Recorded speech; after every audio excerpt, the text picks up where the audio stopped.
Mabuhay mga mahal na kaibigan! Sa ating pagbabasa ng kwento ngayon, inaanyayahan ko kayong samahan ako sa isang bagong serye.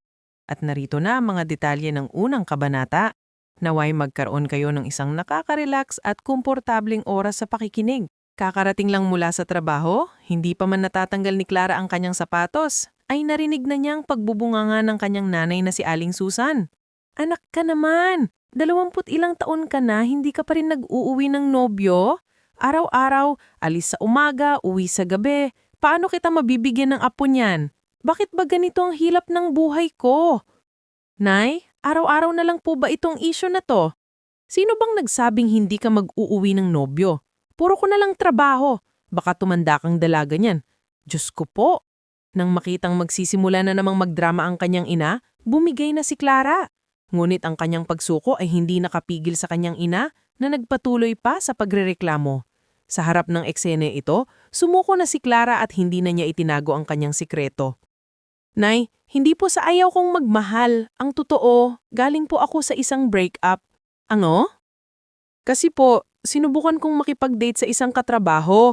Ang plano ko sana, kung magiging maayos pa kami pagkatapos ng araw ng mga puso, ipapakilala ko na siya sa inyo. Pero nalaman kong sobrang kuripot niya. At saka, isa siyang mama's boy. Ibig sabihin, tinago mo sa akin na may kadate ka pala? At bakit naman ang sama ng taste mo sa lalaki? Ang tagal nyo na? Ngayon mo lang nalaman na mama's boy siya? Nakita ni Aling Susan na hindi makasagot si Clara, kaya napabuntong hininga na lang siya. Naiinis ngunit naaawa rin sa anak. Kailan pa kayo naghiwalay? 2 linggo na po ang nakalipas. Mabuti na rin yan. Kung nagtagal ka pa sa ganung tao, habang buhay kang magdurusa, hindi ko naman inaasahan na makahanap ka ng sobrang yaman. Kung anong antas natin, doon lang din tayo. Pero sana naman ang lalaking para sa'yo ay tapat at marunong mag-alaga. Opo, Nay, naiintindihan ko po. Akala ni Clara ay tapos na ang usapan. Nakita niyang kinuha ni Aling Susan ng remote ng TV at binuksan ang isang variety show. Pero ilang segundo lang, bigla niya itong pinatay at hinila si Clara para umupo sa tabi niya. Hindi pwede. Kailangan mo pa ring maghanap ng iba. Naku, Nay, ayoko na po. Takot na ako. Anong kinatatakutan mo? Kung hindi pwede ang isa, maghanap ka ng iba. Ang kabataan ng isang babae ay may hangganan. Hihintayin mo pa bang tumanda ka bago ka ulit magmahal? Sino pang papansin sa'yo niyan? Wala nang pero-pero. Sa pagkakataong ito, ako na ang hahanap ng para sa'yo. Alam ni Clara ang ugali ng ina. Isang salita lang ito. At dahil silang dalawa lang naman ang magkasama sa bahay, ayaw niyang malungkot ito, kaya pumayag na lang siya. Sige po, kayo na po ang bahala. Pero Nay, huwag niyo po akong ireto kung saan-saan. Hindi na po uso yan ngayon. Huwag kang maraming sinasabi. Anong panahon ba ang walang nagre-reto? Marami dyan, kahit malayang nagda-date na uuwi sa wala. Pero yung mga inireto, sila pa ang nagkakatuluyan. Huwag na tayong lumayo. Ikaw mismo, kapaparanas mo lang, di ba? Opo. Kung anong gusto niyo, Nay, susundin ko po kayo. Tumando si Aling Susan, kontento na. Kinuha niya ulit ang remote para manood sana ng variety show, pero nagbago ang isip at bumaling sa kanyang anak. Kumain ka na muna, may pupuntahan lang akong sandali. Saan pa po kayo pupunta ng ganitong oras? Pag-uwi ko na lang sasabihin. Habang pinapanood ng nagmamadaling pag-alis ng ina, napabuntong hininga na lang si Clara. Sa mga sandaling ito, kailangan niya ng kausap, kaya kinuha niya ang cellphone at tinawagan ng matalik niyang kaibigan na si Sofia para may makachismis at maibsan ang lungkot. Matapos ang ilang ring, sa wakas may sumagot. Oh, bakit napatawag ka ng ganitong oras? May chismis? Naku bes, sasabog na ang ulo ko. Pinipilit ka na namang mag-asawa ng nanay mo? Oo, sayang nga yung si Marco. Kung hindi lang siya mama's boy, okay na sana. Tigilan mo nga yan, wag mo nang banggitin ang pangalan ng gagawng yon. Pagtatawanan mo pa ba ako? Sige na, isipin mo na lang na aral yan. Sa susunod, imulat mo ng mabuti ang mga mata mo ha. Tinawagan kita para sana gumaan ng loob ko, tapos aasarin mo pa ako. Natawa si Sofia, pero nang marinig ang lungkot sa boses ni Clara, tumigil na siya sa panunukso. Okay, hindi na kita aasarin. Gusto mo kumain ng ihaw-ihaw sa kanto, libre ko. Kakasahod mo lang? Paano mo nilaman? Di ba sabi mo tuling ika-10 ang sahod nyo? Nang maalala ni Clara ang sinabing iyon, naalala rin ni Sofia na noong huling beses niyang inaya si Clara, sinabi rin niyang kakasahod lang niya at ika-10 din ng buwan. Ang totoo, si Sofia ay anak mayaman. Pero dahil ayaw niyang mailang sa kanya si Clara, itinago niya ang tunay na estado ng kanilang buhay. Sinasabing isa lang siyang ordinaryong empleyado. Halos 2 taon na silang magkaibigan, ngunit ni isang beses ay hindi pa niya nadara si Clara sa bahay nila. Tuwing kakain sila, maaling mag-take out sila at kumain sa bahay ni Clara o kaya ay sa labas. Pero tuwing lalabas sila, pinipili ni Sofia ang pinakasimpleng mga lugar. Dahil si Clara ay prangka at pais, laging hati sila sa bayad. Kung gusto ni Sofia naman libre, kailangan niyang magsinungaling na kakasahod lang niya o may bonus para pumayag si Clara na siya ang magbayad ng lahat. Maghanda ka na, malapit na ako sa inya. Okay, saglit lang. Dapat lang ipagdiwang ang pagkalaya mula sa kuripot at mamas boy na iyon. Sino ba namang lalaking makikipag-date na binibilang ang bawat sentimo at tumatawad pa sa bawat piso sa tindera? Tapos, palagi pang bukang bibig, sabi ni mama, dapat ganito, dapat ganyan. Kapag magkasama sila, kung anong oras sinabi ng nanay niya na umuwi, dapat eksakto, walang labis, walang kulang. Sa pagbabalik tanaw, sinisi ni Clara ang sarili kung bakit siya nagsayang ng ilang buwan sa isang taong tulad niya. Sinundo si Sofia ni Clara para kumain ng ihaw-ihaw tulad ng napag-usapan. Paborito nila ito, kaya umorder agad sila ng maraming stick para mabusog. Pagkatapos kumain, maaga pa. Kung uuwi sila, matutulog lang. Kaya inaya si Sofia ni Clara na maglakad-lakad pa muna. Sa totoo lang, gustong-gusto ni Sofia na dalhin ang kaibigan sa mga sosyal na lugar, pero hindi pa siya makaisip ng dahilan. Sakto lang naman na nakatanggap siya ng tawag mula kay Tricia. Matapos ang kanilang pag-uusap, ang isang magandang ideya ay pumasok sa isip ni Sofia.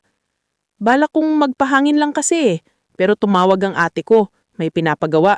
Hindi naman importante, kukunin ko lang yung pinadala niyang gamit. Kung may gagawin ka, sige na, kaya kong umuwi mag-isa. Niyayaya kita sanang sumama, nakakahiya kasing mag-isa. Sige, sama ako sayo. Natuwa si Sofia nang pumayag si Clara. Balak niya sanang sabihin agad ang lugar, pero naisip niyang mas maganda kung malapit na sila, kaya niyaya niya na itong sumakay sa sasakyan. Tara na, sakay ka na. Dahan-dahan lang, bawal lang mabilis. Nasa loob ka kasi din kaya ganyan ang pakiramdam mo. Tignan mo, wala pang ang 50 kph ang takbo ko. Relax ka lang. Ang bilis mo lang talagang magdahilan.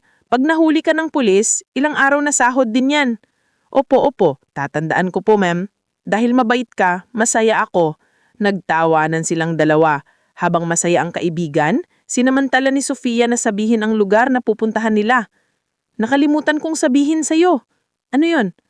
Alam kong ayaw mo sa mataong lugar, pero yung gamit ng ate ko, iniwan sa isang bar dito sa unahan. Malapit na rin naman pala. Pumasok na tayo. Aatras pa ba tayo? Sorry ha. Ano ka ba? Magkaibigan tayo. Pagdating doon, maghihintay na lang ako sa labas habang kinukuha mo yung gamit, tapos uwi na tayo. Sige. Sa totoo lang, hindi naman sawalang alam si Clara sa mga lugar na tulad nito. Wala rin siyang masamang iniisip sa mga taong pumupunta rito. Dahil sa kalagayan ng kanyang buhay, palagi niyang ipinapaalala ang sarili na mamuhay ng simple. Mula sa mga relasyon hanggang sa paggastos, ang mga mararangyang bagay na hindi niya kayang abutin ay hindi niya pinangangarap o ninitingnan man lang. Kung anong antas ng buhay mayroon ka, doon ka lang dapat. Pero ngayong gabi, sinasadya ni Sofia na dalhin si Clara dito para magbago ang ihip ng hangin, kaya mabilis siyang nakaisip ng magandang dahilan. Pagdating sa bar, sinabi niya kay Clara na maghintay habang siya ay mabilis na pumasok. Ilang minuto lang, lumabas siya ng may malungkot na itsura. Hindi pa raw nila nadadala. Walang pagdududa, nagtanong si Clara. Gaano katagal pa raw tayong maghihintay? Siguro mga kalahating oras pa? Sige, dito na lang tayo maghintay. Sigurado naman walang magpapaalis sa atin dito. Tatanungin ko yung 2 security guard para sigurado. Nakakahiya kung paaalisin tayo mamaya. Sa gitna ng sitwasyon, nakaisip si Sofia ng paraan. Lumapit siya sa 2 guard, binigyan nito ang konting pera at nakiusap na umarte sa isang maliit na dula. Matapos no ay, bumalik siya kay Clara ng may malungkot na mukha. Bago pa man makapagtanong si Clara, ang isang guard na parang laging galit ay lumapit sa kanila. Kung hindi kayo papasok, umalis kayo. Huwag kayong tumambay dito. Lugar to ng negosyo. Kuya, saglit lang po kami. Anong saglit? Doon kayo sa labas tumayo. Ayaw ni Clara ng gulo kaya hinila niya si Sofia palayo. Pero hindi hahayaan ni Sofia na basta na lang silang umalis. Ngayong gabi, kailangan niyang maipasok ang kaibigan sa masayang lugar na ito para mamulat ito. Kakausapin ko sila. Wag na, tignan mo ang mga mukha nila. Parang mga siga. Ano pang sasabihin mo? Doon na lang tayo sa gilid. Ano ka ba? Dalawa tayong babae na tatayo sa kalsada. Baka mapagkamalan pa tayo. Saan tayo pupunta ngayon? Kanina pagpasok ko, nakita ko yung pinsan ko sa loob. Siguro pwede tayong makiupo sa kanila. Pero uupo lang tayo ha? Oo naman. Hintayin mo, tatanungin ko lang siya. Nang makitang tahimik lang si Clara, alam ni Sofia na pumayag na ito. Mabilis siyang kumindat sa guard. May kaibigan po kami sa loob, doon na lang po kami uupo. Kung may kaibigan kayo, pwede kayong pumasok, pero huwag kayong gagawa ng gulo dito. Hindi po kami manggugulo, pupuntahan lang po namin ang kaibigan namin. Sige, pasok. Dahil pumayag na siyang sumama, napilitan na si Clara na pumasok kasama si Sofia. Akala niya, dahil pumayag na ang guard, hindi na sila susundan. Ngunit, isa sa mga guard kanina ay nasa likuran na nila at seryosong nagpaalala. Hanapin niyo ang tamang pwesto ng kaibigan niyo. Kung sa ibang mesa kayo uupo, kailangan niyong magbayad. Alam po namin. Ito na ang hinihintay ni Sofia. Hinawakan niya ang kamay ni Clara at dinala sa mesa kung saan naroroon ang kanyang mga pinsan. Para mapanatili ang magandang pakikitungo, magalang na bumati si Clara sa lahat. Pero ang totoo, wala sa isip niya ang pakikipagkilala. Dahil sa madilim na ilaw at malakas na tugtog, hindi niya gaanong makita ang mga mukha at marinig ang mga pangalan, kaya pagkatapos ng mabilisang pagpapakilala, hindi na niya matandaan kung sino ay sino. Alam ni Sofia na hindi sanay si Clara, kaya inalagaan niya ito. Itinuturo ang iba't ibang bagay at sinusubukang ipakilala sa kanyang pinsang lalaki, pero umiiwas si Clara. Pinili niyang umupo sa isang sulok at paalalahanan si Sofia na bantayan ng oras para makuha na ang gamit at umuwi. Alam ni Clara na ang mga party-goer ay kadalasang nag-aabot ng madaling araw, pero hindi siya danon. Maingat siya sa oras. Nang lumampas na ng kalahating oras at wala pa ring tawag na natatanggap si Sofia, bumulong siya sa kaibigan. Lampas na sa oras, hindi pa rin ba dumarating yung magde-deliver? Nag-text na siya. Maghintay pa raw tayo ng konti. Kung ganun, uuwi na ako. Nandito naman ang mga kaibigan mo. Sumabay ka na lang sa kanila mamaya. Hindi pwede. Ako ang nagdala sa'yo dito, kaya ako rin ang maghahatid sa'yo pa uwi. Hindi naman malayo. Mag-grab na lang ako. Kilala niya ang kaibigan. Kapag ayaw na ni Clara, kahit anong dahilan pa ang sabihin, hindi na ito mapipigilan. Kaya tumayo si Sofia, nagpaalam sa kanyang mga pinsan at sabay silang umuwi. Uy, irito kita sa iba. Nako, bigyan mo ako ng kapayapaan. Si nanay pa lang sapat ng sakit ng ulo. Dadagdag ka pa. Ikaw ang dapat mag-ingat sa sarili mo. Baka matulad ka pa sa akin.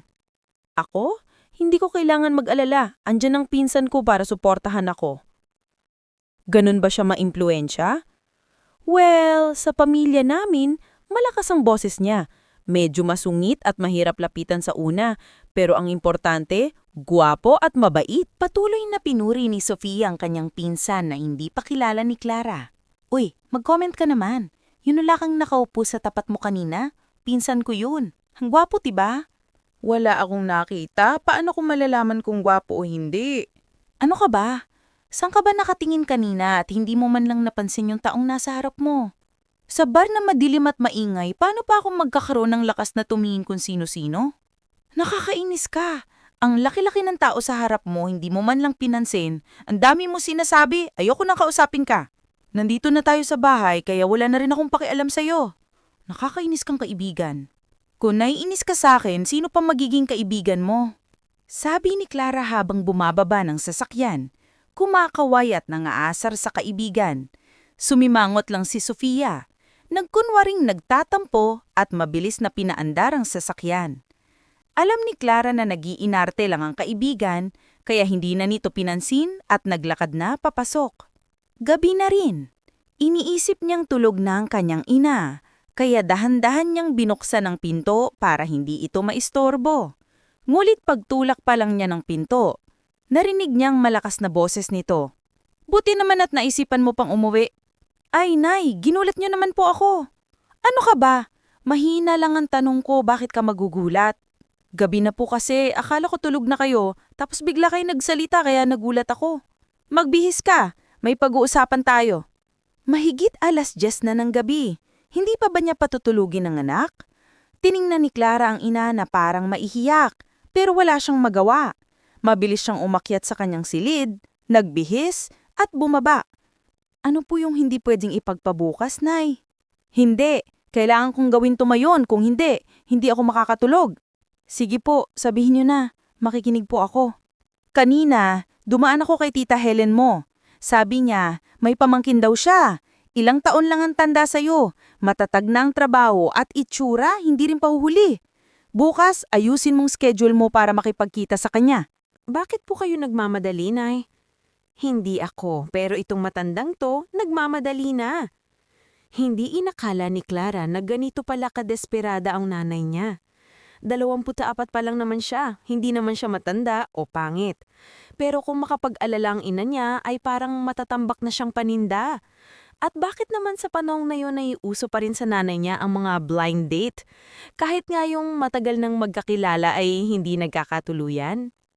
Clara? Nakikinig ka ba sa akin? Opo, Nay, naririnig ko po. Pero kailangan po ba talagang magmadali? 21 taon ka na? Hihintayin mo pa bang makaharap ko na ang mga ninuno natin bago ko masilayan ng apo ko? Sige na po, Nay. Pagkatapos ng trabaho bukas, pupuntahan ko na siya. Okay na ko ba? Nang makitang bumigay na ang anak, natuwa si Aling Susan. Nawala ang inis niya at naging malumanay ang boses niya. Ganyan dapat ang mabait kong anak. Sige na, matulog ka na. Hindi na kita guguluhin. Bukas ng hapon isisend ko sa iyo ang lugar kung saan kayo magkikita. Opo, Nay. Good night po. Muling umakyat si Clara sa kanyang silid at humiga sa malambot na kutsyon. Ngunit ang isip niya ay magulo. Anong panahon na ba ngayon at may blind date pa rin? At yung lalaki, ano kayang klaseng tao yon? Sabi, stable daw ang trabaho at gwapo, pero bakit hindi makahanap ng nobya? Bakit parang katumad ko rin siya na kailangang dumaan sa ganitong sitwasyon? Imbes na isipin pa, lalo lang sumasakit ang ulo niya. Pinili na lang niyang isang tabi ang lahat at hintayin na lang kung anong mangyayari bukas. Kinabukasan, pumasok si Clara sa trabaho gaya ng dati. Bago matapos ang oras ng trabaho, nakatanggap siya ng text mula kay Aling Susan. Habang binabasa ang mensahe na may kasamang litrato, napapailing na lang si Clara. Hindi lang pala lugar ang pinili, pati na rin ang eksaktong pwesto sa sulok ay inayos na ng nanay niya at ni Tita Helen. At mayroon pang signal, isang pulang rosas. Mukhang sabik na sabik talaga ang ina niya na maging matagumpay ang pagkikitang ito. Kahit sa labas ay pumayag siya, sa loob-loob niya ay hindi pa siya handa para sa isang bagong relasyon. Hindi niya pinagtuunan ng pansin ang kanyang damit. Suot pa rin niya ang kanyang uniforme, tinanggal lang ang name tag, at dumiretso na sa lugar na sinabi ng ina niya at ni Tita Helen. Ang tagpuan ay isang sosyal na coffee shop. Kahit na ganon, hindi man lang naglagay ng lipstick si Clara para magmukhang sariwa. Sinadya pa niyang guluhin ng bahagya ang kanyang buhok. Ang kanyang blusa na maayos na nakatuck-in ay hinila niya palabas at itinali sa paraong nagmumukhang pasaway. Pagpasok sa loob, dahan-dahan siyang naglakad, hinahanap ang pwesto na sinabi ng ina niya. Agad na napansin ng kanyang mga mata ang isang pulang rosas na maayos na nakapatong sa mesa, sa unahan, kung saan may isang lalaking nakatalikod sa kanya. Siya na kaya yung sinasabi ni Nay at Tita Helen? Siguro nga, ang senyas ay kitang-kita sa gitna ng mesa, paano pa ako magkakamali? Pero para makasiguro, mas mabuting tanungin na lang siyang direkta. Wala namang masama kung ako ang unang magtatanong. Sa isip na yon, diretso siyang lumapit sa lalaki para batiin ito. Hi, excuse me? Pwede po bang magtanong? Diyos ko po, ang gwapo. Sa mundo ba'y may ganito kagwapong lalaking hindi makahanap ng nobya? Baka may mali rito. O baka naman sa panahon ngayon, ang mga gwapong lalaki ay para na sa isa't isa. Hindi man siya mahilig magmahal pero pagdating sa gwapo ay iba ang usapan. Kaya naman sa kalagitnaan ng kanyang tanong ay nabighani siya sa kagwapuhan ng lalaki. Namanlaki ang kanyang mga mata at bahagyang bumuka ang bibig. Tulala siyang nakatitig sa lalaki hanggang sa marinig niya itong magsalita. Doon lang siya natauhan. Ano yon? May hinahanap po akong tao. Sinubukan niyang bawiin ang kanyang dignidad para hindi mahalata ang tatahumaling niya sa kagwapuhan ng lalaki. Tumayo siyang ng tuwid, tumikhim, at patuloy. Pasensya na po kayo. Kayo po ba si Angelo? Ako nga. Nang marinig mismo sa lalaki ang kumpirmasyon, kinalimutan na ni Clara ang pagpapakilala sa sarili at nag-deliver ng isang mahabang speech para umatras na agad ito. Inayos po ng mga pamilya natin itong pagkikita pero uunahan na kita. Gusto ko po sa lalaki yung may six-pack, maraming pera, may sariling bahay at kotse.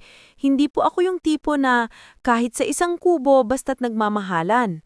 Kung mayroon ka ng mga yun, pwede tayong mag-date.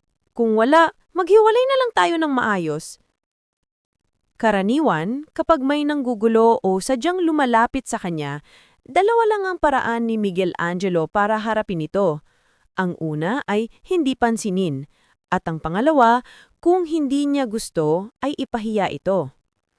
Pero ewan kung bakit, mula lang napagtanto niyang si Clara ang babaeng nakaupo sa tapat niya sa bar kagabi at kaibigan ni Sofia, medyo naging interesado siya.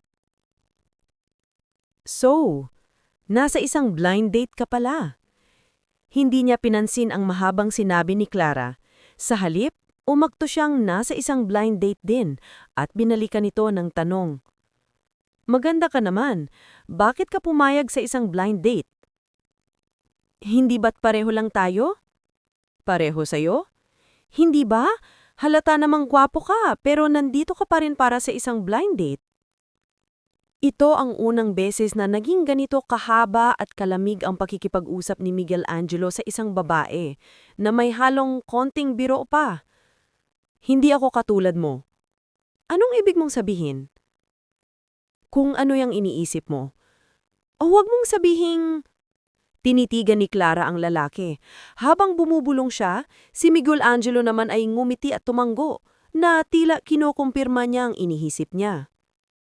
Hindi ka nandito para sa isang blind date? Hindi. Ngayon lang niya naramdaman kung gaano ka nakakainis ang kalmadong boses at walang pakialam na kilos ng isang tao. Alam na pala niyang nagkakamali siya mula sa simula pero hinayaan pa rin siyang magmukhang tanga. Totoo nga ang kasabihang huwag maghusga ng libro sa pabalat nito. Maganda nga ang anyo pero ang ugali naman ay pangit. Pero parang may mali pa rin. Nandun ang rosas sa mesa at tama rin ang pangalang Angelo. Paano siya magkakamali? O baka naman niloloko lang siya nito? Bakit? Bakit ka nakatitig sa akin? Ang pangalan mo ba talaga ay Angelo? Oh, ang buong pangalan ko ay Miguel Angelo Tan. Pero hindi ako ang ka-blind date mo. Ayan na! Pangalawang beses na siyang pahiya. Nagkamali nga talaga siya. Sobrang hiyang-hiya ni Clara, pero naglakas loob pa rin siyang itanong ang bumabagbag sa isip niya. Nako, pasensya ka na talaga, pero pwede ko bang malaman kung bakit may rosas sa mesa mo? May kadate ka rin ba? Etong rosas? Binili ko lang to kanina sa isang batang nagbebenta ng bulaklak. O wag mong sabihin, yan ang senyases para sa ka-blind date mo. Ay! Napasigaw si Clara sa isip niya. Mabilis niyang inilibot ang kanyang mga mata sa buong coffee shop para hanapin kung nasaan ba talaga ang kanyang ka-blind date. Bigla, nakita niya ang isang lalaki sa mesa sa sulok malapit sa bintana na tumayo para sagutin isang tawag. At doon lumitaw ang isang rosas na maingat na nakalagay sa isang maliit na florera. At ngayon lang niya napansin, yun pala ang eksaktong sulok na nasa litratong ipinadala ng kanyang ina. Hindi niya alam kung sino ang sisisihin. Ang sarili ba niya? Dahil sa pagmamadali at kapabayaan? Ang nanay ba niya? Dahil sa pagsasabi lang ng pangalang Angelo? O yung lalaking ipinakilala ni Tita Helen na umupo sa pwestong natatakpan ang tanging senyales kaya napagkamalan niya umrosa sa mesa ng iba? At malas pa talaga siya. Yung tinanong niya, Angelo din pala ang pangalan. Naku po, nakakahiya talaga. Sa sandaling iyon, gusto na lang ni Clara na maglaho. O sana mayroon siyang anywhere door ni Doraemon para makatakas sa ibang mundo. Sobrang kahihiyan ang nararamdaman niya. Mula kanina pa pala ay nagmumukha na siyang tanga. Paano niya nasabi ng buong tapang ang mga kondisyon niya sa lalaking iyon? Diyos ko po! Pero kahit gaano pa siya magreklamo, hindi na maibabalik ang nasira niyang reputasyon. Ang pinakamabuting gawin ay humingi na lang ng paumanhin sa taong napagkamalan niya. Mukhang kaliwang paanga ang ginamit niya paglabas ng bahay, kaya minamalas siya. Pasensya na po, nagkamali po ako. Sana po maintindihan niyo. Kung may nasabi po akong hindi maganda kanina, sana po wag niyong dibdibin. Yung inumin niyo po ako na magbabayad bilang tanda ng aking taus-pusong paghingi ng tawad. Sabi ni Clara habang inilalabas ang 200 pesos mula sa kanyang bulsa at inilalagay sa mesa. Mabilis siyang naglakad papunta sa tamang mesa kung saan naghihintay ang kanyang ka-blind date. Hindi na naglakas loob na lumingon pa. Dahil natuto na sa karanasan, mas maingat na siya ngayon. Siya na ang unang bumati at nagpakilala. Hello po, ako po si Clara. Ipinakilala po ako ni Tita Helen para makipagkita sa inyo. Ako si Joseph Angelo Reyes, pamangkin ni Tita Helen. Kanina pa kita hinihintay dito. May biglaan kasing nangyari kaya nalita ko ng ilang minuto. Pasensya na po. Hindi ko inaasahan na sa unang pagkikita natin ay malilate ka pa. Mukhang hindi mo masyadong pinapahalagahan ng pagkikitang ito. Joseph Angelo Reyes. Maganda ang pangalan at maayos ang tindig, pero ang sakit magsalita. Hindi naman siya na-late, nagkamali lang. Pero kahit na anong dahilan, humingi na siya ng paumanin, pero halata pa rin naiinis ito. Blind date pa lang, ganito na ang ugali. Mas mabuti pang tapusin na lang agad para hindi na masayang ang oras. Pero dahil sa relasyon ng nanay niya at ni Tita Helen, pinanatili pa rin ni Clara ang pagiging magalang. Hindi po, may nangyari na po talaga. Isang usapang pangmatanda pero binaliwala mo. Sa unang pagkikita pa lang hindi mo na pinahalagahan. Paano pa magkakaroon ng magandang impresyon? At tingnan mo nga yung suot mo, bakit hindi tugma sa sinabi ng nanay mo at ni Tita Helen? Pati buhok mo, hindi maayos. Sa gitna ng pagkakamali, mayroon pa ring swerte. Nalit lang ng ilang minuto, pero lumabas agad ang tunay na kulay ng bastos na lalaking ito. Dahil ayaw niyang makipag-usap ng maayos, huwag siyang magreklamo kung hindi rin siya igagalang. Sa harap ng mapangmaliit na ugali ni Joseph Angelo, diretsahan siyang sinagot ni Clara. Hindi ko alam na si Ginoong Joseph Angelo pala ay isang taong napakaayos at istrikto sa oras. Kung hindi niyo po kayang tanggapin ng isang taong pabaya at walang modo na tulad ko, siguro hindi na natin kailangang ipagpatuloy ang usapang ito. Ang taong nagkakamali ay dapat umamin. Pero bakit ganyan ang ugali mo? Dahil hindi ko na kailangang ipagpatuloy para blind date na to. Paalam. Hintayin mo ako. Ang bastos mong ugali sa mga babae, hindi ko pa nga sinasabi. Tapos ngayon, ipapakita mo pa yung pagiging mayabang mo? Gusto mo akong tumigil? Bakit? Sino ka ba? Paumanhin, pero hindi kita amo. Nakakainis na tao. Sa unang blind date pa lang ipinakita na agad ang kayabangan. Sa akin mo pa ipapakita yung pagiging mayabang mo? Pues ipapahiya kita. Hindi niya napinansin. Tinalikuran ni Clara ang lalaki, pero hindi pa rin ito namamalaya ng kanyang kabastusan. Nagpatuloy pa ito sa pagsasalita ng hindi katanggap-tanggap ni salita na masakit. Kaya lang ako pumunta dito dahil kay Tita Helen, pero dahil ganyan kang walang modo, bayaran mo na lang ang sarili mong inumin. Isa na namang kuripot. Sobrang malas talaga niya. Iwas sa isa, tapos sa isa naman mapupunta pareho lang. Harapan ko nga yung lalaking mayabang na ipinapakita ang kanyang kakuriputan. Wala akong kahit anong magandang nararamdaman dito. Ang lalaking ganito ka-calculating, kawawa ang mapapangasawa. Kung ganon, iinumin ko na lang lahat para hindi masayang. Tiningnan ni Clara ang baso ng orange juice na kalalapag lang ng waiter. Puno pa. Inisang lagok niya ito at pagkatapos ay naglagay ng eksaktong 50 pesos sa mesa kasabay ng isang nakakainis na salita. Ayan na, aalis na ako. Sana hindi na tayo magkita ulit. Hindi ako sobrang desperada na magsayang pa ng 50 pesos para sa isang katulad mo. Matanda ka na, matuto kang kumita ng sarili mong pera. Iniwan niyang galit na galit ang lalaki. Masayang-masaya si Clara na umalis sa coffee shop. Hindi niya alam na nasaksihan lahat ni Miguel Angelo Tan na nakaupo sa iba kalinyang kulungan ang buong pangyayari. Nang makitang papalabas na si Clara, tumayo na rin siya at sumunod. Isa ay papunta sa kanyang motorsiklo at ang isa naman ay sa kanyang kotse. Nagkataon pang magkatabi ang kanilang mga sasakyan. Gusto sanang hindi pansinin ni Clara, pero hindi niya inaasahan na si Miguel Angelo ang unang magsasalita. Mukhang hindi naging maganda ang blind date mo. Bigla na inis si Clara sa mga taong may pangalang Angelo at dahil sa kanyang inis, lalo pa siyang nabuesit sa tanong na iyon. Wala kang pakialam. Medyo agaw pansin kasi kayo kanina kaya hindi maiwasang mapansin. Kung ganun kasalanan pa pala namin. Pasensya na po kung naistorbo kami. Taos puso akong humihingi ng paumanhin. Kuntento ka na ba? Parang hindi mo ako nakikilala. Ano na naman ito? Ganito na ba ang paraan ng paniligaw ngayon? Kailangan pa bang maging ganito kang kapalang mukha? Isang kuripot at mayabang na si Joseph Angelo, tapos ngayon isang masamang ugali at makapalang mukha naman si Miguel Angelo? Pasensya na, kahit gaano ka pa kagwapo kung ayoko sa'yo ayoko. Hindi na siya sumagot. Tinitigan lang ni Clara si Miguel Angelo ng masama, pero hindi man lang ito nainis. Kalmado pa rin itong nagsasalita. Sa reaksyon mong iyan, mukhang hindi mo nga ako nakikilala. May bagong paraan pa ba ng panliligaw sa mga dalaga? Luma na yung style mo. Ang ibig mong sabihin ay sinusubukan kitang ligawan. Kung hindi, bakit mo ako haharangan? O baka naman isa kang taong mapagtanim ng sama ng loob at dinidibdib mo kaninyong pagkakamali ko kanina. Isang makapangyarihang lalaki. Maraming magaganda at mayayamang babae ang naghahabol sa kanya pero laging binabaliwala. Pero ngayon, napansin niya ang isang babaeng tila palaban.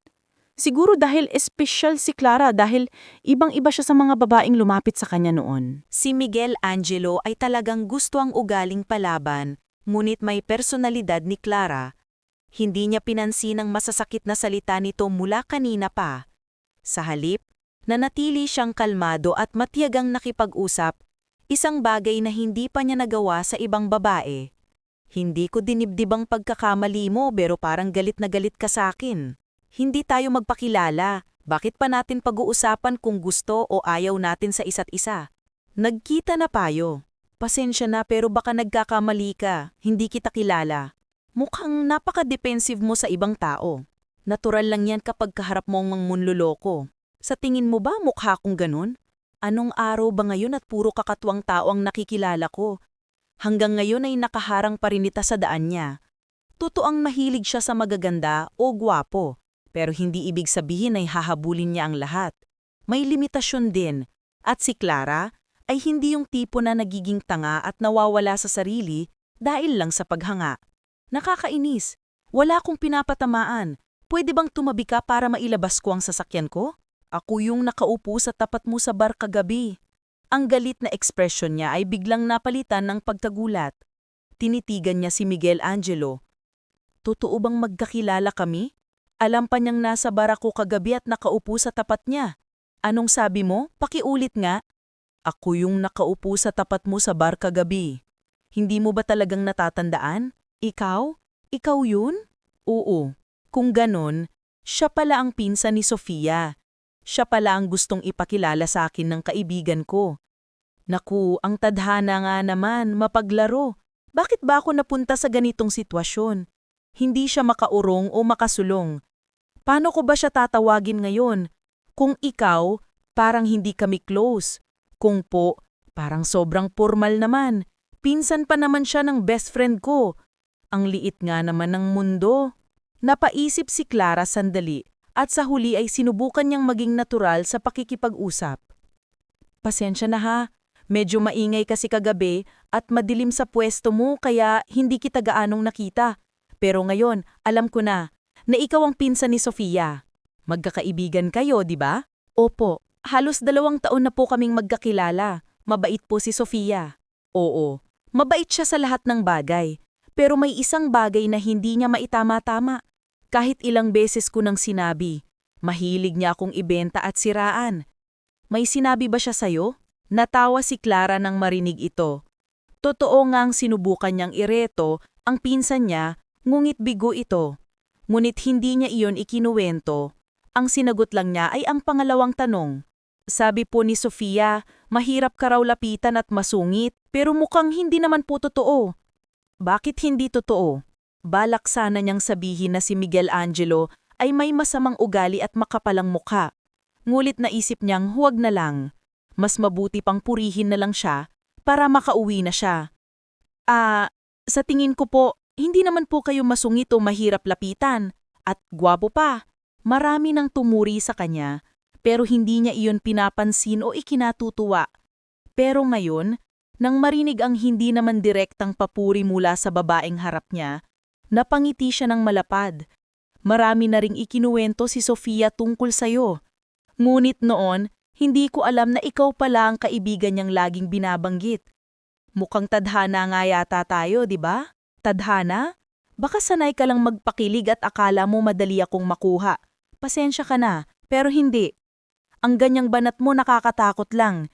Idagdag mo pa yung nakakasilaw ng ngiti mo, susuko na ako. Demonyo ka, saan ka ba nanggaling? Anong sabi mo? Pakilakasan niya? Wala po. Pinagagalitan ko lang po sa isip ko si Sofia.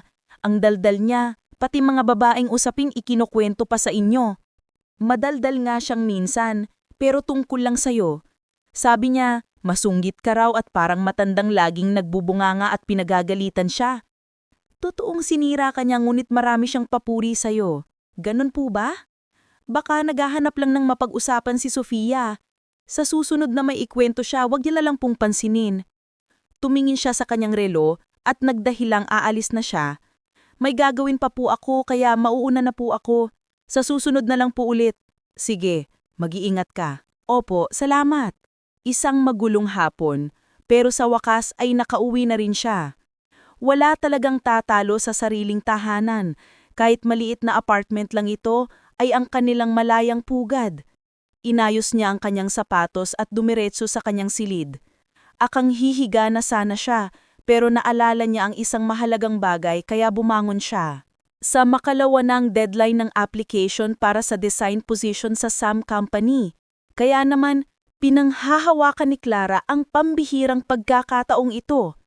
Hawak niya ang kanyang portfolio ay bumulong siya na sana'y pakinggan siya ng langit at tulungan siyang matupad ang kanyang matagal ng pangarap na maging isang pangunahing jewelry designer sa SAM.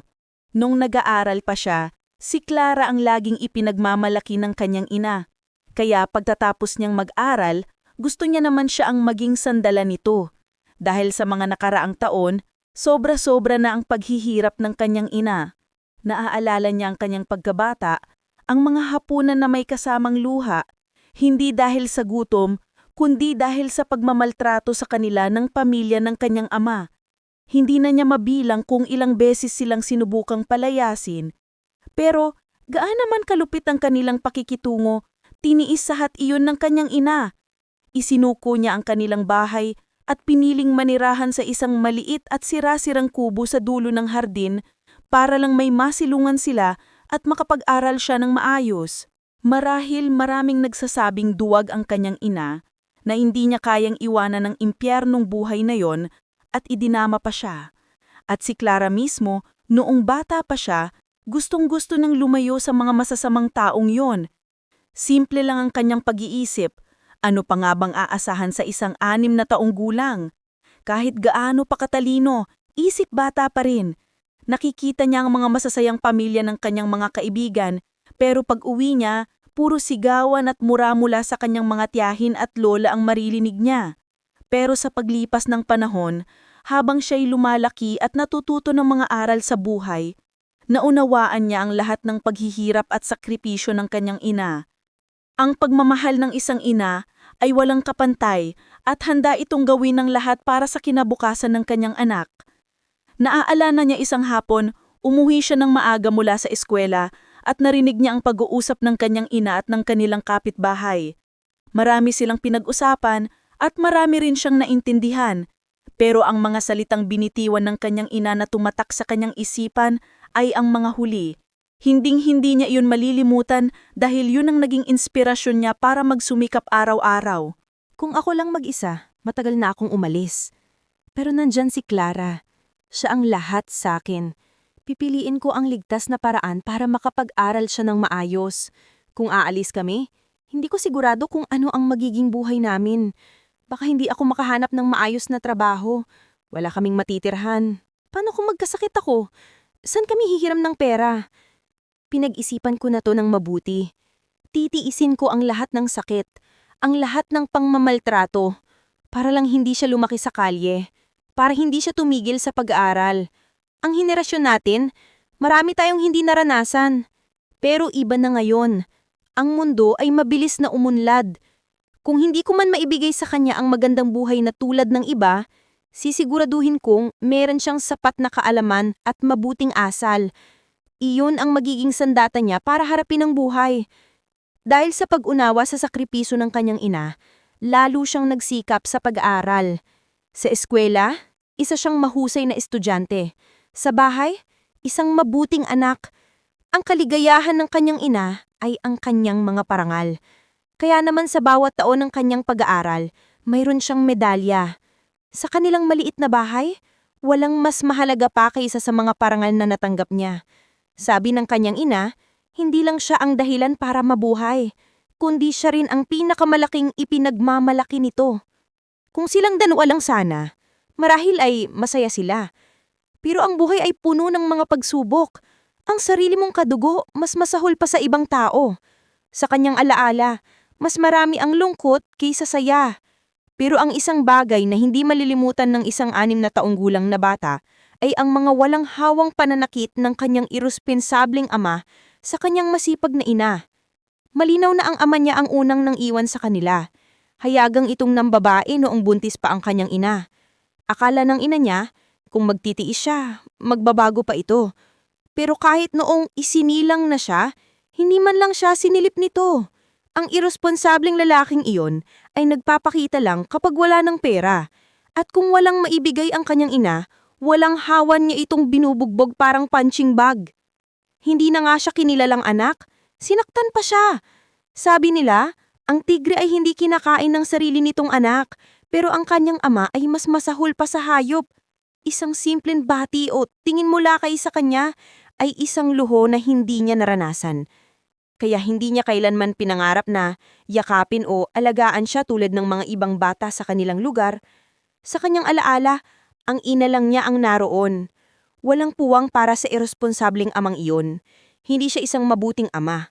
Isa siyang demonyo na walang puso, na sinaktan ng asawang minsan niyang manahal, at ninakaw pa ang perang inipon ng kanyang ina para sa kanyang pag-aaral, bago muling naglaho. Mula noon, hanggang sa makapagtapusan ng kolehiyo, hindi na ito bumalik. Akala niya, tapos na ang lahat ng paghihirap. Pero noong araw na natanggap niya ang kanyang diploma, iyon din ang araw na pinalaya sila. Tandang-tanda pa ni Clara ang kanyang lola na hawak ang titulo ng lupa. At dinuro sila, "Akin to! Mga palamunin kayo! Lumayas kayo dito para makauwi na ang bagong asawa at anak ni Marco. Babaeng nag-anak ng babae, wala kang silbi. Ang apo kong lalaki ang tunay na tagapagmana ng pamilyang ito." Ilang taon na siyang nabubuhay. Hindi naging masama pero hindi siya kailanman kinilalang bilang pamilya. Nalungkot siya, Clara, sa sarili niya. Pero mas nalungkot siya para sa kanyang ina. Nung nakita niya ang 4 na taong iyong pumapasok sa kanilang bahay, lalo siyang nagalit sa kanyang ama. Hindi lang pala isang maliit na anak na lalaki ang meron ito, kundi isang anak na babae na kaedad pa niya. Isa siyang tunay na walang hiya. Sabay na binuntis ang 2 babae pero ang ina lang ang nagsusa. Sinasabi nila na ang halaga ng isang babae ay nakasalalay sa kanyang asawa o sa pamilya nito. Isang napakalapit na ugnayan at matibay na sandalan para sa isang babaeng nag-aasawa. Ngunit ang buhay ng ina ni Clara ay parang isang hayop na niyurakan at pinahirapan, pisikal at mental, ng mga taong dapat sanay kanyang pamilya. Isinumpa niya sa sarili na hinding-hindi niya patatawarin ang mga taong iyon. Mas gugustuhin pa niyang tawaging ama ang isang estranghero kaysa sa isang taksil at walang dangal na tao. Clara? Nakauwi ka na pala? Clara? Clara? Nasa kanyang silid si Clara, nalulunod pa rin sa masasakit na alaala, kaya hindi niya narinig ang tawag ng kanyang ina. Sa pangatlong tawag lang siya natauhan at sumagot. Nandito po ako sa taas. Ano bang ginagawa mo dyan at ilang beses na kitang tinatawag? May inaayos lang po ako, bababa na rin po ako. Bilisan mo at may itatanong ako sa'yo. Opo. Alam ni Clara kung ano ang gustong pag-usapan ng ina, kaya mabilis niyang inayos ang kanyang mga gamit at bumaba. Buong katapatan niyang ikinuwento ang resulta ng kanyang blind date. Nay, hindi po kami magkakasundo ng pamangkin ni Tita Helen. Hindi po kami bagay. Maayos naman daw ang itsura at trabaho niya. Ano bang ayaw mo? Wala po akong reklamo sa itsura o trabaho niya. Ang hindi ko po matanggap ay ang ugali niya. Nay, paano ako magkakagusto sa isang lalaking sobrang istrikto, kuripot at mayabang? Ganun ba siya? Hindi po ba kayo naniniwala sa anak niyo? Sige na, kung ganun nga siya, hahanapan na lang kita ng iba na mabait at maayos. Akala ni Clara, titigil na ang kanyang ina. Ngunit nang marinig niyang gusto pa rin itong maghanap, ginamit na niya ang kanyang mga plano bilang panangga. Nay, pwede po bang itigil muna natin to sandali?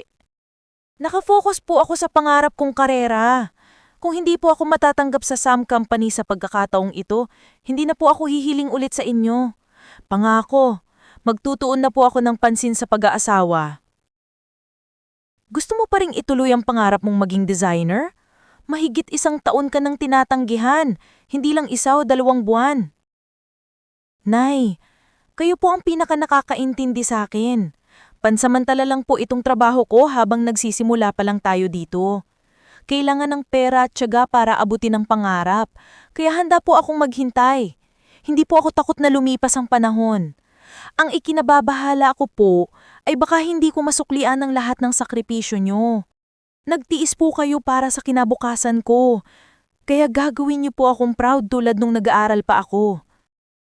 Mula nang dumating sila sa Maynila, tinalikuran na ni Aling Susan ang nakaraan at itinuunang pansin sa masayang kasalukuyan kasama ang anak. Alam niya kung gaanong naghirap si Clara sa loob ng mahigit 1 taon para sa kanyang pangarap. Ngunit kasama ng tiyaga ay ang mga kabiguan. Hindi dahil sa hindi nagsisikap ang anak o kulang sa talento, kung hindi dahil sa hindi pa dumarating ang tamang pagkakataon. Bilang ina, dapat niyang suportahan ng determinasyon ng anak. Kung mabiguman ulit, hindi na sila magsisisi dahil ginawa na nila ang lahat. Hindi na kita pipiliting mag-asawa. Mag-focus ka sa pangarap mo. Nasa likod mo lang ako para sumuporta. Salamat po, Nay. Gagawin ko po ang lahat ng makakaya ko. Sige. Ang isang ina na may anak na dalaga na nasa tamang edad na ngunit wala pa ring interes sa pag-aasawa ay natural lang na mag-alala. Ngunit kasama ng kaligayahan ng anak ay ang kahalagahan din ng kanyang karera. Sa anumang panahon, pantay-pantay ang karapatan ng babae at lalaking ipakita ang kanilang talento at paunlarin ang kanilang sarili. Dahil naiintindihan niya ang pangarap ng anak, na pangarap din niya nung kabataan niya, patuloy niyang sinamahan si Clara sa kanyang paglalakbay. Nakahinga ng maluwag si Clara dahil hindi na siya kinukulit ng kanyang ina. Dahil sa tuwa, tinawagan niya agad ang kanyang kaibigan. Habang si Clara ay halos magtatalon sa saya, ang boses ni Sofia sa kabilang linya ay antok na antok na. Hello? Anong oras na? Tulog ka pa? Pagod kasi ako pag-uuwi kanina kaya nakatulog ako. Gising na! Punta ka dito, kain tayo. Nagluto si nanay ng ginataang kuhol na may saging. I love you, Tita Susan. Papunta na ako. Ang bilis mong nagising ah. Basta may pagkain, gising agad. May good news din akong ikukwento. Saglit lang, andyan na ako. Alam na ni Clara ang saglit ng kaibigan niya. Siguradong kalahating oras pa bago ito makarating. Ang pag-aayos pa lang, aabuti na ng 15 to 20 minutes. Habang naghihintay, naligo na si Clara at tinulungan ng ina sa kusina. Mabilis matuto si Clara. Ilang beses lang niyang pinanood ang ina magluto, ay natuto na. Kaya na niyang magluto ng ilang putahe, sapat na para hindi siya paalisin ng mapangaasawa. Habang nag-ahanda ng pagkain, nagbiro si Clara sa ina. Nay, sa tingin ko, hindi ko na kailangan mag-aral pa magluto. Ilang putahe lang, pwede nang mag-asawa. Ang pangit mong magluto, tapos sasabihin mong pwede na. Ang mga kababaihan ngayon ang tatamad. Konting kibot, bili agad ng pagkain. Minsan po, kung nagmamadali, kailangan talagang bumili. Paminsan-minsan, pwede pa. Pero kung may asawa na, dapat alagaan ang tiyan ng lalaki. Hindi mo ba naririnig ang kasabihang ang tag-ibig ng lalaki ay dumadaan sa tiyan? Kung gusto mong mahalin ka nila, dapat suklian mo rin sila. Pamilyar na ang tono ng kanyang ina. Mukhang magbibigay na naman ito ng mahabang sermon. Para makaiwas, ginamit niyang dahilan ang kaibigan. Nay, labas na po kayo. Hintayin niyo na po si Sophia. Tatapusin ko na po to. Darating si Sophia? Opo, malapit na po siguro. Tumanggo si Aling Susan at lumabas. Maya-maya, narinig na ang tunog ng motorsiklo ni Sophia. Gaya ng dati, hindi pa man nakikita ang tao, naririnig na ang boses nito. Tita! Ang bango! Naaamoy ko hanggang sa bahay kaya tumakbo na ako dito para makikain. Ang galing mo talagang mambola. Wow! Ang sarap, tita! Kung masarap, umupo ka na. Clara, tapos ka na ba? Kain na tayo. Kukunin ko lang po yung sabaw. Nang ilapag ni Clara ang mangkok ng mainit na sinigang, hindi napigilan ni Sophia na sumigaw. Wow! Ang sarap tingnan! Siyempre, gawa ni Clara yan. Ikaw nagluto. Huwag kang gang sinungaling. Well, tinulungan ako ni tita, pero ako ang nagtimpla. Tigilan mo ako. Huwag mong angkinin ang galing ni Tita Susan. Hindi ako naniniwala. Tanungin ko si tita. Ang sarap nito. Si tita lang ang nakakaluto ng ganito. Lalo na yung ginataang kuhol niya. The best. Tuwing dumarating si Sophia, nagiging masaya ang bahay. Ang bibig niyang walang tigil sa kadaldal ang nagpapasaya sa kanyang ina. Dahil sa pagiging masayahin ni Sophia, lalo siyang minahal ni Aling Susan. Halos 2 beses sa isang linggo kung tawagin niya ito para kumain. Kahit anong hilingin ni Sophia, kinabukasan ay lulutuin agad ng ina.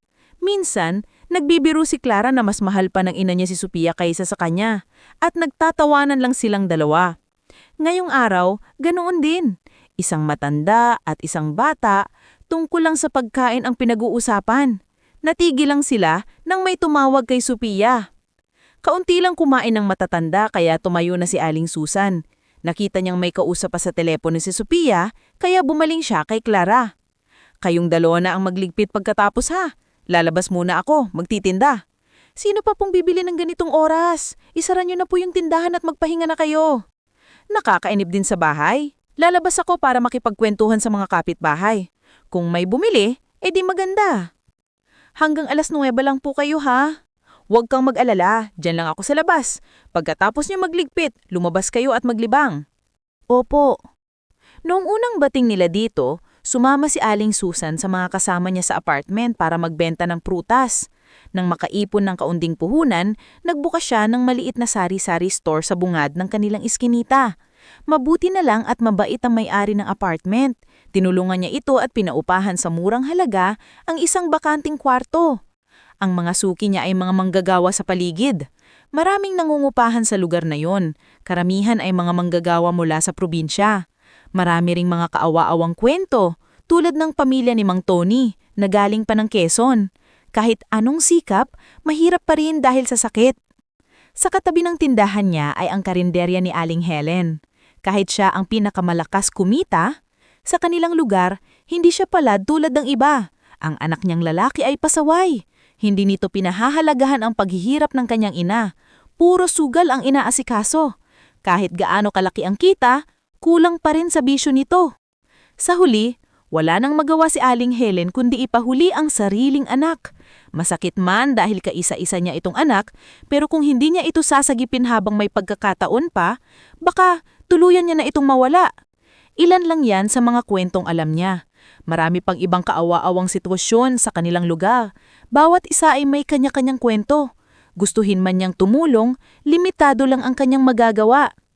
Sa apartment, si Clara ang nagmap habang si Sophia ang naghugas ng pinggan. Habang naglilinis, ikinuwento ni Clara na hindi na siya pinipilit ng ina niyang mag-blind date. Humahalgalpak ng tawa si Sophia. Ang swerte mo! Malaya ka na ulit! Oo nga pero medyo nag-aalala rin ako. Bakit ka mag-aalala? Ang saya kaya kapag hindi ka pinipilit mag-asawa? Sabi nila, ang pag-aasawa ay parang pagsuot ng tali sa leeg. Ayokong gawin yan. Huwag kang magsalita ng tapos. Hindi ka palang tinatamaan ng pana ni Cupido. Kapag tinamaan ka na, baka hindi ka na makawala. Narinig mo na ba yung kasabihang tinamaan ng pag-ibig? Sabi ng mga kabataan, kapag tinamaan ka raw niyan, wasak ka. Pihirang magsalita ng ganito si Clara kaya tawang-tawa si Sophia. Ang corny mo ngayon handa akong maghintay. Titingnan natin kung paano ako wawasakin ng pag-ibig na yan. Kung maging itsurang basahan man ako, tatawagin kitang ate habang buhay. Sige, tawa ka lang. Kapag tinamaan ka, huwag mong kakainin ang sinabi mo. Hinding-hindi. Nang makitang tawang-tawa ang kaibigan, napaingit na rin si Clara. Paano kaya kung itong taong laging masayahin na ito ay tamaan ng pag-ibig? Ano kaya magiging reaksyon niya? Anong iniisip mo at natititig ka sa akin? Iniisip ko kung anong mangyayari kung isang tulad mo ay makatagpo ng isang seryosong lalaki. Nako, ayoko ng mga taong kailangan mo pang pilidin para magsalita. Hindi mangyayari yan. Isang pinsan ko palang natahimik at seryoso. Sawa na ako. Sawa ka na, pero lagi mo namang binabanggit. Well, ayoko lang sa kanya yung pagiging tahimik at seryoso niya. Pero bukod doon, aaminin ko, perpekto siya. Ang daming babaeng naghahabol sa kanya. Siyempre, kung gwapo at magaling mambola, talagang dudumugin ng mga babae. Nakakainis! Pero, hindi ikinwento ni Clara na nakita niya si Miguel Angelo sa coffee shop kahapon. Mas mabuti na lang itago ng muna ito. Kung hindi, baka kulitin na naman siya ng kaibigan niya. Ayaw ng pag-usapan ni Clara ang lalaking iyon kaya ibinaling niyang usapan sa iba. Saan tayo pupunta pagkatapos nito? Mag-milk tea tayo habang tumitingin ng mga gwapo. Sabi mo nga ayaw mong mag-asawa, tapos ngayon gusto mong tumingin ng mga lalaki? Ano ka ba? Lahat naman gustong tumingin sa gwapo. Ang pag-aasawa ibang usapan na yon. Gets mo? Suko na ako sa'yo. Anong suko? Magbihis ka na. Iikot kita. Sige na, sandali lang. Mula nang magkakilala sila, ganito na talaga sila kakomportable at nagbibiruan sa isa't isa. Lahat ay pwede nilang pag-usapan. Ang tanging lihim lang ni Clara ay ang pangarap niyang maging designer sa Sam Company. Hindi naman sa sinasadya niyang ilihim ito. Bago pa man niya makilala si Sophia, 2 beses na siyang nabigo. Sa pangatlong subok, ganun pa rin. Kaya natatakot siyang baka mahawaan niya ng malas ang kaibigan. Dahil sa malungkot niyang nakaraan, naging likas na sa kanya ang pagiging mailap. Sa mga hindi magagandang pangyayari, mas pinipili niyang itago na lang ito. Naaalala niya noong bagong dating pa lang sila sa Maynila. 1 buwan pa lang, nalaman niyang naghahanap ng jewelry designer ang Sam Company. Sinubukan niyang mag-apply, ngunit nabigo siya sa unang round pa lang dahil daw hindi kakaiba ang kanyang disenyo. Sa pangalawang pagkakataon, sumubok ulit siya, pero wala pa ring swerte, kulang daw sa detalye. Hindi siya sumuko at naghintay ulit. Sa pangatlong subok, puno siya ng kumpiyansa, pero mabilis din itong nawala nang matanggap niya ang parehong resulta. Sabi nila, 3rd time's the charm, pero sa kanya, 2 beses pa ring bigo. Noong estudyante pa siya, sumali siya sa ilang maliliit na kompetisyon at laging positibo ang feedback ng mga hurado. Pero sa Sam, laging sa unang round pa lang tanggal na siya. Siguro dahil kulang pa siya sa karanasan. Matapos ang 3 kabiguan, at dahil na rin sa hirap ng buhay sa Maynila, napilitan siyang isang tabi muna ang kanyang pangarap at maghanap ng trabahong makakatulong sa kanilang pang-araw-araw na gastusin. Nag-apply siya bilang sales staff sa isang furniture company. Sa kabutihang palad, natanggap siya na may magandang sahod at may bonus pa kapag maganda ang benta. Mula noon, itinuon niya ang kanyang pansin sa trabaho para maging stable ang kanilang buhay. Sa ikalawang taon, naging maayos na ang kanilang pinansyal at tirahan. Nagkaroon na ulit ng panahon si Clara para sa kanyang pangarap. Walang tigil siyang nag-aral at lumikha. 2 disenyo ang kanyang pinagbuhusan ng lahat ng kanyang galing. At nang bukas ulit ang SAM, nag-apply siya. Ngunit muli, hindi siya sinuwerte. Sa 2 sumunod na subok, tinanggihan siya sa mga mababaw na dahilan. 5 beses sumubok, 5 beses nabigo. Nalungkot ba siya? Oo, sobra. Pakiramdam niya noon ay tinalikuran na siya ng buong mundo. Ngulit may mga taong kapag nasa ganitong sitwasyon, lalong lumalakas ang loob. At isa na doon si Clara. May pangarap siya at gusto niyang maging isang matagumpay na babae. Dahil sa masasakit niyang nakaraan, nahubog ang isang Clara na hindi basta-basta sumusuko. Sabi niya sa sarili, lahat ng lungkot ay lilipas, kaya wag sumuko. Gawing pag-asa ang kabiguan at gawing motibasyon para sa susunod na hakbang. Sa paniniwala sa sarili, isinantabi niya ang mga kabiguan at ginawa itong aral para magpatuloy sa kanyang pangarap. Laging handa si Clara sa anumang pagsubok. Hoy Clara, matutulog ka na ba dyan? Ang tagal mong magbihis. Masyado siyang sensitibo nitong mga nakaraang araw. Siguro dahil sa stress sa nalalapit na trabaho, kaya kung saan-saan napupunta ang isip niya. Natauhan lang siya nang marinig ang sigaw ng kaibigan. Pababa na! Ikaw naman ang laging nagsasabing mabagal ako pero ikaw naman itong parang pagong. Ang tagal mo! Kanina pa ako naghihintay! Kung lalaki siguro ang naghihintay sa'yo, kahit hanggang bukas hindi ka magrereklamo, no? Syempre, iba ang gwapo sa mga single na tulad natin. Sinasabihin mo akong single? Kung ayaw mong maging single, sumakay ka na. Dadalhin kita sa lugar na kung saan mawawala yan. Walang katulad ang kaibigan kong to. Pareho lang naman kami pero laging gustong maging tulay sa iba. Sige na, tignan natin yung lugar na sinasabi mo. Siguraduhin mong tama yan ha? Kung hindi, malilintikan ka sa akin. Relax ka lang, dadalhin kita sa tamang lugar. Kapit ka. Hindi pa natatapos magsalita, biglang humarurot ang motorsiklo at halos malaglag ang puso ni Clara. Aray! Ang bilis! Mahuhulog ako! Nasa likod ka kasi, kaya ganun ang feel mo. Normal lang ang takbo ko. Anong normal? Para tayong lumilipad. Saan mo nakuha yung kakaibang bilis na yan? Dahan-dahan lang. Ang duwag mo. Sige na, babagalan ko na para safe at hindi tayo mahuli. Sige na, babagalan ko na. Pero kahit na sinabi niyang babagalan, mahigit 60 kph pa rin ang takbo ni Sofia. Bawal ang ganoong kabilis sa kalsadong iyon, siguradong mahuhuli sila. At ayaw na ayaw ni Clara na makaharap ang mga pulis, kaya patuloy niyang pinagsasabihan ng kaibigan. Ngunit si Sofia ay parang wala sa sarili, lalo pa niyang binilisan at sumigaw ng, kung may gwapong pulis mahuhuli sa atin ngayon, sasama ako sa kanya. Huwag kang magsalita ng ganyan. Pert!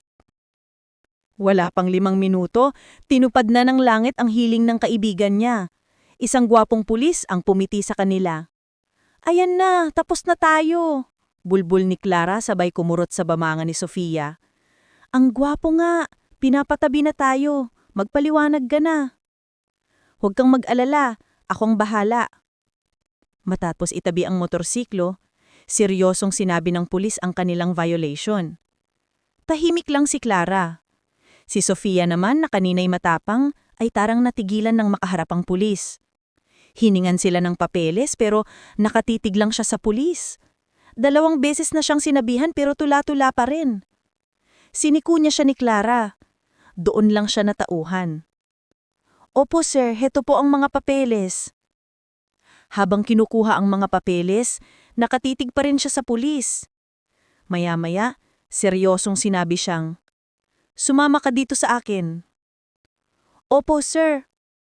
Suminod din si Clara, nagtataka. Bakit biglang bumait ang madaldalang kaibigan ko? at hindi man lang nanghinayang sa multang babayaran. Karaniwan kahit alam niyang mali, magmamakaawa pa yan. Pero ngayon, para siyang maumong tupa. Habang nag-iisip si Clara, narinig niya ang sobrang tamis na boses ng kaibigan habang kinakausap ng pulis. Pirmahan mo to at bayaran ng multa. Sa susunod, sumunod sa tamang bilis. Opo sir, pangako, hindi na po mauulit. Sana nga hindi ko na kailangan isulat ulit ang pangalan mo. Opo sir. 2 taon na silang kaibigan, pero ngayon lang niya nakita ang ganitong kaamo si Sofia. Baka natamaan na siya lang pag-iibig. Habang nag-iisip si Clara, hindi niya mamalaya na malayo na palang tinulak ni Sofia ang motorsiklo. Tinawag niya ito pero parang wala siyang iting naririnig. Hoy baliw! Itutulak mo ba yan hanggang bahay? Dito na tayo. Ano ba to? Tinamaan na ba yata ng pag-iibig? Isang tingin lang habang buhay ng lasing. Hi Sofia!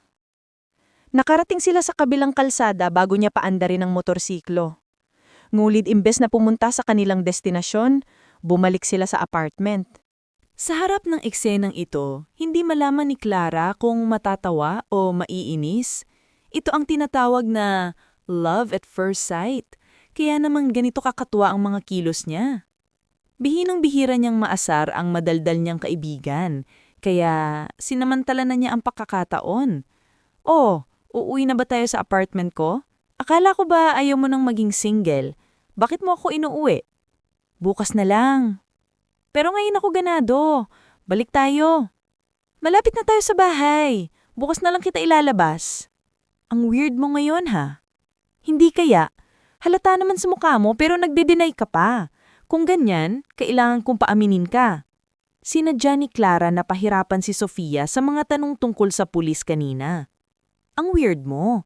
Mula nang mahuli ka, nanghihinayang ka ba sa pera o may ibang dahilan? Hindi. Kung hindi, bakit ka tulala? Baka nilalagnat ka. Hindi ako nilalagnat. Bakit parang ang lamig mo? Kahit sa damit lang, nanghihinig ka. Nilalagnat ka nga. Baba na, ako na ang magdadrive. Hindi ako nilalagnat. Tinamaan lang ako sa kanya. Natawa si Clara nang marinig ang pag-aamin ng kaibigan. Dati, hindi niya maisip kung ano ang magiging itsura ng masayahin niyang kaibigan kapag tinamaan ng pag-ibig. Ngayon, nakita na niya. Nakakatuwa rin pala. Kahit umami na si Sofia, hindi pa rin tumigil si Clara sa panunukso. So, tinamaan ka nga talaga ng gwapong pulis na yon. Oo, tinuhanan niya ang kaluluwa ko. Babalik ako ba para magpahuli ulit? Sa pangalawang pag-aamin ni Sofia, napahawak na si Clara sa tiyan sa katatawa. Kanina lang ang tapang-tapang pero ngayon gusto nang bumalik para magpahuli. Grabe na to. Sofia, isang seryosong payo. Ano yun? Maghanda ka na sa mga araw na wawasakin ka ng pag-ibig. Isang gabing puno ng tawanan para kay Clara. Sino ba namang hindi matatawa sa kaibigan niyang akala mo'y sa isip lang nangyayari ang mga bagay, pero wala pang kalahating oras, naging totoo na. At ngayon, si Sofia ay nakahilata sa bahay ni Clara, gulong-gulo ng isip. Karaniwan kapag nakatanggap ng ticket, malulungkot ka dahil sa perang nawala. Pero si Sofia, para itong isang kayamanan na tinititigan at iniingatan. Nakatitig lang siya sa pangalang nakapirma sa ibabaw ng ticket. Lalo pang natatawa si Clara sa itsura ng kaibigan niyang parang wala sa sarili. Hindi niya napigilan at nangasar ulit. Daniel Aquino. Ang ganda ng pangalan. Kung gwapo ang tao, maganda rin ang pangalan. Pero base sa nakita ko kanina, mukhang seryoso siya. At parang hindi mo gusto ang ganong tipo. Sa trabaho lang siya seryoso. Kapag wala ng uniforme, hindi natin alam. Ang bilis mong magbago ng isip Kanina lang sinabi mo. Anong sinabi ko? Bakit wala akong matandaan kundi yung nangyari kanina? Habang hawak ang ticket at gumugulong sa kama, tumatawa si Sofia na parang baliw. Napabuntong hininga na lang si Clara. Pero ang kabaliwan na yan, simula pa lang. Pagkatapos ng ilang sandali ng katahimikan, bigla siyang bumangon. Tinitigan ng ticket at kinausap ito na parang ang pulis ang kaharap. Daniel Aquino, Sisiguraduhin kong lagi mo akong huhulihin. Huy, anong binabahalak mo? Magpapahuli ka ulit para lang mapansin ka? Ang galing mo talagang kaibigan. Alam mo agad ang gusto mo. Gusto kong mapalapit sa kanya kaya kailangan kong mamuhunan. Diyos ko naman. Napailing na lang si Clara. Wala talagang katulad ang kaibigan kong to. Sadyang magpapahuli pa lang sa lalaki? Hindi ba siya nanghihinayang sa pera? Mag-isip ka ng ibang paraan. Ilang beses ka lang mahuli, ubos na ang sahod mo. Baka makumpis ka pa ang lisensya mo. Kung makumpis ka, kukuha ako ulit. Ang pera, buwis lang yang sa gobyerno. Kung talagang gusto mo siya, sabihin mo na lang. Huwag ka nang magawa ng mga kalokohang magpapakaltas pa sa'yo. Ang tawag dyan ay tanga sa pag-ibig. Sige, mag-iisip ako ng ibang paraan. Dahil itinago niya ang kanyang tunay na estado sa buhay, hindi niya masabing pera lang ang meron sila. Sa tamang panahon na lang. Gabi na, matulog ka na. Ikaw, hindi ka pa matutulog? Mag-i-imagine ka pa sa kanya? Matutulog na rin ako. Sabi niya, pero hawak pa rin niya ang ticket. Napailing na lang si Clara. Itabi mo na yan at matulog ka na. Hating gabi na. Tignan mo na lang siya sa panaginip mo. Oo nga no. Bukas, kailangan mo nang magpatingin sa doktor. Mukhang malala na yan. Nagbibirulan pa sila ng matagal bago tumulog. Hindi akala ni Clara na mangyayari ito sa kaibigan niya. Totoo ngang hindi mo mahuhulaan ang hinaharap. Hindi lahat ng gusto mo ay makukuha mo agad. At hindi lahat ng iniiwasan mo ay madali mong matatakasan. Tulad ng nangyari sa kaibigan niya at tulad ng hindi inaasahang pagkikita nila ni Miguel Angelo. Magkaiba man ang resulta, pero di ba't lahat ay itinakda ng tadhana? Dahil sa pagsusumikap ng paghahanda sa kanyang aplikasyon kinabukasan, hindi na natanong ni Clara ang kaibigan niya kung ano na ang nangyari sa panliligaw nito. Sa pagkakataong ito, mas kalmado siya sa pagdating ng Sam Company. Kahit mas marami ang aplikante ngayon, hindi na siya nagpa-pressure. Kumuha siya ng numero at naghintay. Dahil marami sila, alam niyang maghihintay siya ng matagal. Tinignan niya ang numero niya at naisip na baka tanghali na siya tawagin. Kaya lumabas muna siya para magpahangin. Gusto niya lang mag-relax pero sa gitna ng sariwang hangin, ang isang taong isinumpa niyang hindi niya na gustong makita ang biglang lumitaw. Kahit mamatay ako, ayoko na siyang makita. Ang anak ng babaeng sumira sa aming pamilya. Bakit siya nandito? Nakita niyang nagmadaling pumasok si Tricia sa isang pasilyo. Dahil sa kuryosidad, sinundan niya. Hindi niya inaasahang maririnig ang isang lihim na pag-uusap pagitan ni Tricia at ng isang lalaki. Hindi niya kailangang makita ang mukha ng lalaki. Sa boses pa lang, alam niya na kung sino ito. Ang lalaking 5 beses nang nagsabi sa kanya na bagsak siya na may kasamang pangmamaliit. Akala niya, sa pag-alis nila sa probinsya, hindi na niya makikita ang mga taong iyon. Pero ang liit nga ng mundo. Paano siya nakapasok dito? At nakipagsabwatan pa sa taong tumatanggap ng mga aplikasyon, kaya 5 beses siyang nabigo. Mukhang hindi lang isang ordinaryong empleyado si Tricia. Pero, ayon sa narinig niya, sa pagkakataong ito, wala silang magagawa dahil ang assistant mismo ng CEO ang tatanggap ng mga aplikasyon. Kung ganon, ang magandang babaeng nakita ko kanina ay ang assistant ng pinakamataas na boss dito. Kailangan kong samantalahin ang pagkakataong ito. Bumalik si Clara sa upuan niya at naghintay. Maya-maya, tinawag na siya ng magandang babae. Clara Santos? Ako po. Ikaw na, pasok ka na. Salamat po. Huminga ng malalim si Clara, inayos ang sarili, at pumasok. Sa gitna ng kwarto, bahagya siyang yumuko para batiin ang mga interviewer. Isang batang lalaking nakaupo sa gitna ang nagsalita. Miss Santos, taga-probinsya ka ba? Opo. Ayon sa resume mo, pagkatapos mong mag-aral, lumipat ka dito at nagtrabaho sa furniture company. Bakit hindi mo pa sinubukan ng trabahong may kinalaman sa kursong tinapos mo? Hindi mahirap ang tanong pero nag-alinlangan siya kung paano ito sasagutin. Para sa isang negosyante, siguradong ayaw nilang makinig sa mahahabang paliwanag o sa nakaraan ng isang tao. Pero paano kung subukan ng ibang paraan? Ang proseso ang bumubuo sa kinalabasan, Kaya't magsimula muna sa katapatan. Pagkatapos ay dahan-dahan lumihis.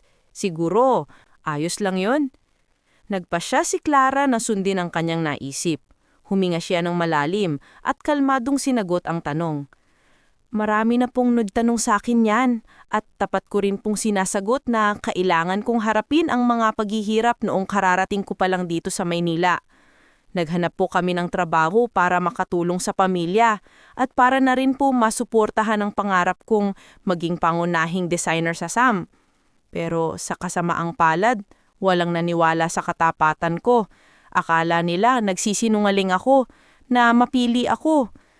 Pero sa tingin ko po, lahat tayo ay may karapatang abutin ang ating mga pangarap at maglingkod sa kumpanyang gusto natin at hindi po ako naiiba. Ibig sabihin, gusto mo talagang magtrabaho sa kumpanya namin. Pero bakit ngayon ka lang nag-apply? Bago ko po sagutin yan, maaari po ba akong magpaliwanag ng kaunti? Huminto si Clara sandali bago nagpatuloy. Nag-aral po ako ng jewelry design dahil sa passion. Noong ulang taon ko po sa kolehiyo, simple lang ang pangarap ko, makapagtapos, makahanap ng trabaho sa kahit anong design company at mag-asawa. Pero isang araw, nabasa ko ang isang artikulo tungkol sa tagumpay ng Sam at doon nagbago ang pananaw ko.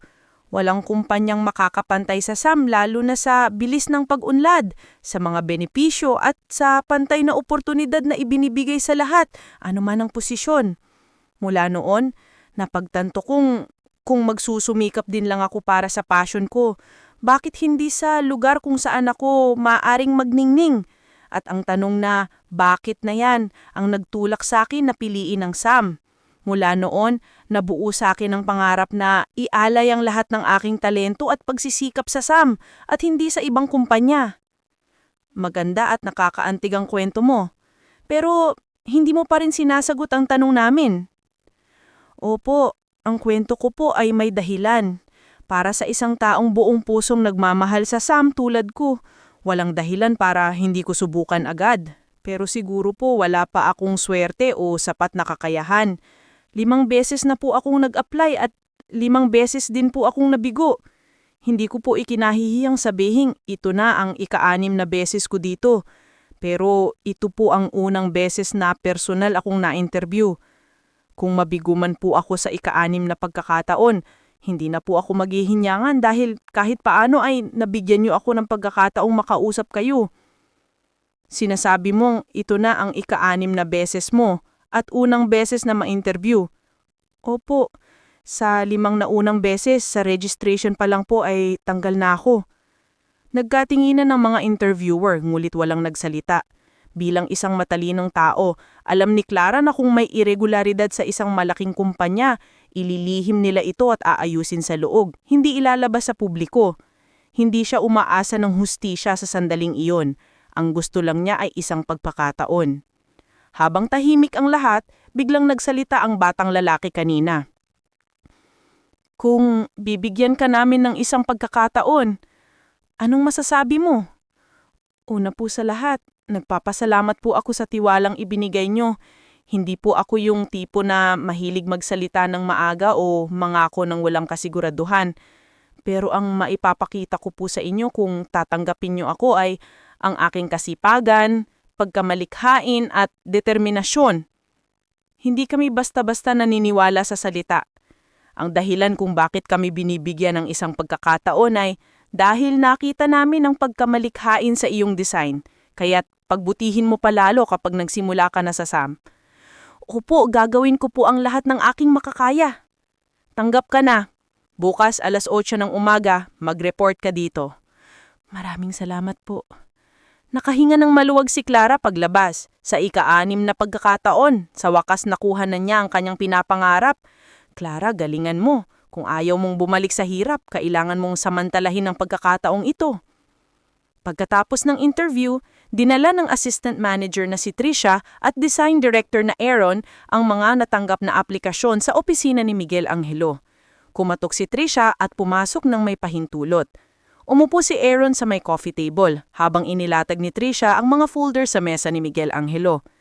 Sir, heto po yung mga napili ni Sir Aaron at ng board. Dalin mo dyan. Tumayo si Miguel Angelo, lumipat sa coffee table at sinimulang tingnan ng mga folder. Sabi ni Aaron, magagaling ang nakuha natin ngayon, siguradong magugustuhan mo. Talaga? Tignan mo, hindi ka mabibigo. Sumali si Trisha sa usapan. Ako po, hanga ako kay Miss Clara Santos, magaling pang magsalita. Di ba, Sir Aaron? Speaking of her, may gusto akong pag-usapan tungkol sa kanya. Natigil si Miguel Angelo nang marinig ang pangalang Clara Santos. Anong problema?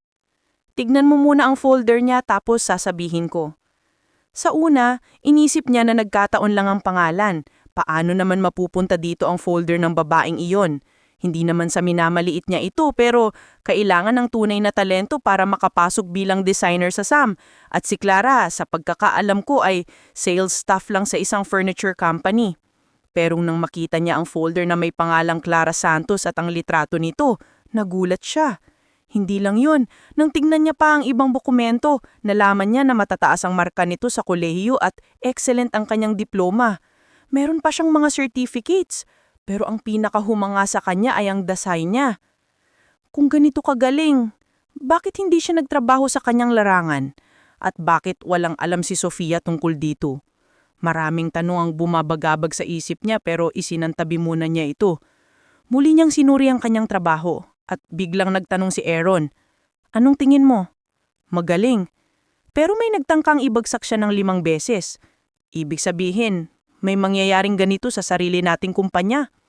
Alam ni Aaron na nagulat ang kaibigan niya. Hindi niya inaasahan na may ganitong nangyayari sa sarili niyang kumpanya. Ikinuwento niya ang buong pangyayari, kung paanong 5 beses na-reject si Clara sa registration pa lang at kung hindi dahil sa desisyon ni Miguel Angelo na personal na suriin ng mga aplikasyon, baka nawalan na naman sila ng isang talentadong empleyado. Sinasabi mong may sadyang nag-aalis sa kanya, pero bakit siya lang? Para kay Miguel Angelo, ang design department ay ang pinakamahalaga, kaya't dapat mapagkakatiwalaan ang namamahala sa recruitment. Pero may nagtatangkang lokohin siya. Sino ang may lakas ng loob na gawin nito? Titingnan ko ang ibang mga folder. Imbestigahan niyo ito. Kapag nalaman niyo kung sino, tanggalin niyo agad kahit sino pa yan. Kami na ang bahala. Nang maiwan mag-isa, muli niyang tingnan ang folder ni Clara. Humanga talaga siya sa design niya. Elegante at may pagkasopistikado na nagsisilamin sa personalidad ni Clara. Hindi na siya mag-atubinga at tinext ang pinsan niya na pumunta sa opisina niya. Sa planning department, katatapos lang kausapin ni Sofia si Clara sa telepono nang matanggap niya ang text mula kay Miguel Angelo. Mabilis siyang pumunta sa opisina nito. Kuya, bakit mo ako pinapatawag? Umupo ka, may ipapakita ako sa'yo. Ang kaibigan mo pala nag-aral ng jewelry design pero hindi mo alam. Anong sinasabi mo? Tignan mo ito. Inabot si Miguel Angelo ang folder ni Clara. Nangamaglaki ang mata ni Sofia. Ano to? Paano nangyari ito? Akala ko high school lang ang tinapos niya dahil sa hirap ng buhay. Hindi ko alam na mas magaling pa pala siya sa akin. Idol ko na siya. Napailing na lang si Miguel Angelo. Laging kinukwento ni Sofia ang kaibigan niya pero hindi man lang niya ito alam. Nandito ang folder niya. Ibig sabihin tanggap na siya.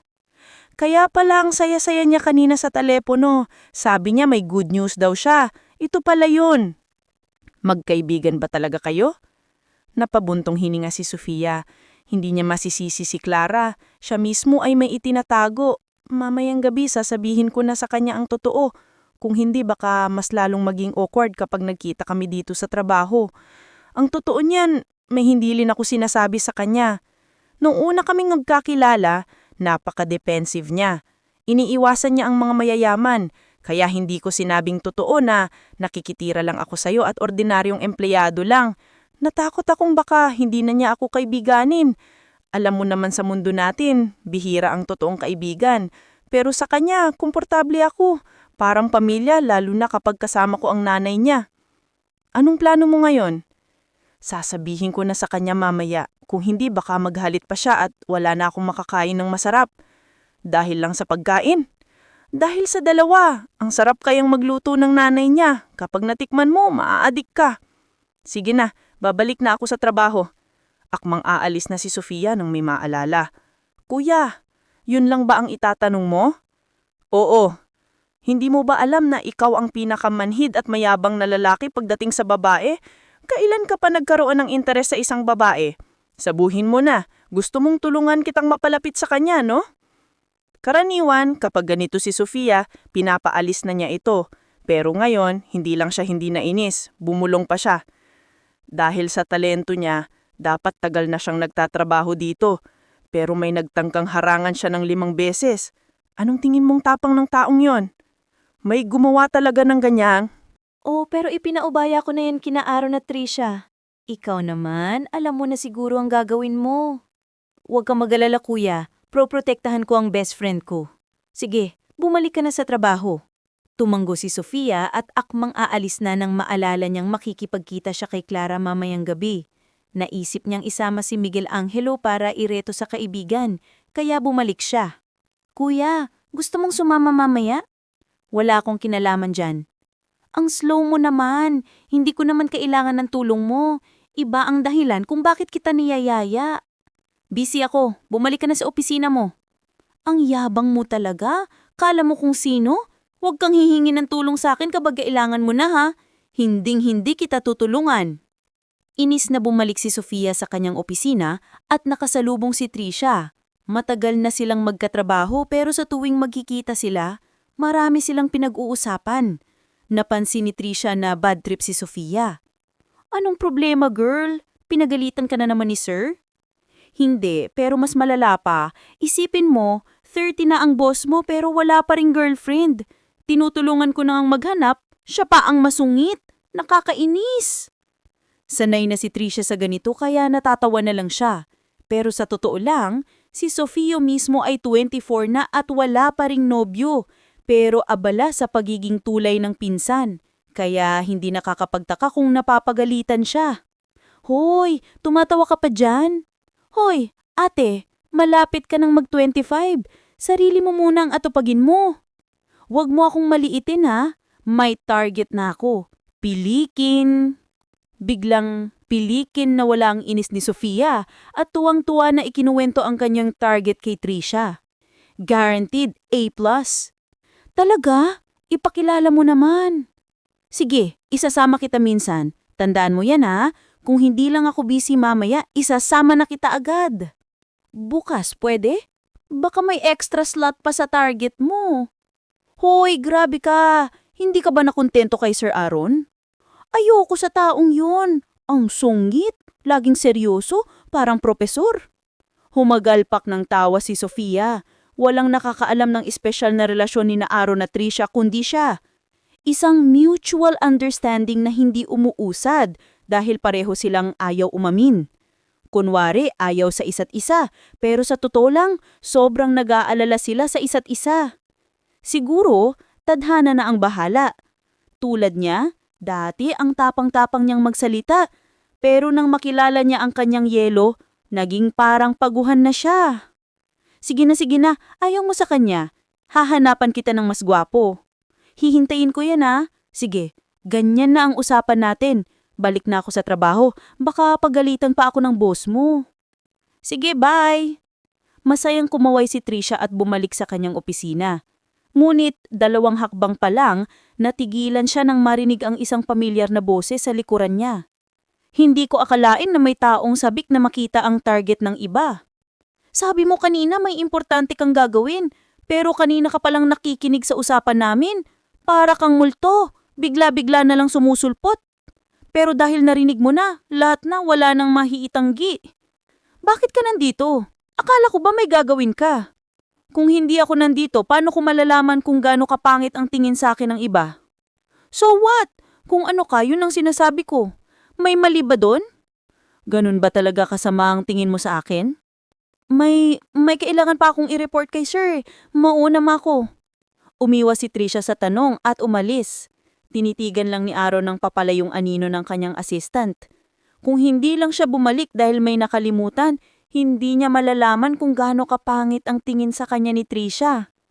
Kaya pala ang bait niya sa trabaho dahil lang pala sa relasyon namin ni na Miguel Angelo. Akala niya meron silang something, pero para sa kanya pala, katrabaho lang siya, walang labis, walang kulang. Mga mahal na kaibigan, dito nagtatapos ang unang kabanata ng ating kwento. Magkita-kita tayo sa mga susunod na kabanata. Paalam!